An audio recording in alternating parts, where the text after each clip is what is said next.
Κρεατίνη και μηνόπαυση. Είσαι στην αμηνόπαυση? Παίρνεις κρεατίνη. Αν δεν το κάνεις, μεγάλο σφάλμα. Τι μας βοηθάει η κρεατίνη? Πρώτον, μας βοηθά στην αναπλήρωση του μυϊκού όγκου που χάνουμε οι γυναίκες στην μηνόπαυση. Μας βοηθά στο να αυξηθεί η οστική μας μάζα, πολύ σημαντικό.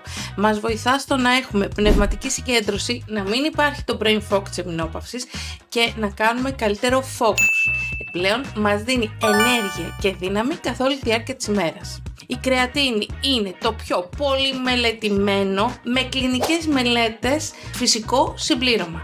Δεν χρειάζεται ιατρική συνταγή, μπορούμε να το πάρουμε από την εφηβεία έως και τα 100 μας και μόνο καλό μπορεί να μας κάνει. Δοσολογία για τις γυναίκες στην εμινόπαυση 3 ως 5 γραμμάρια αν πρόκειται για σκόνη, μονοεντρική κρεατίνη, διαφορετικά 2 κάπσουλες την ημέρα από την κρεάκαλιν κρεατίνη. Σε περίπτωση που νιώθετε ότι σας φουσκώνει, θα κρατήσει λίγες ώρες. Γι' αυτό, μικρό tip, το παίρνουμε βράδυ.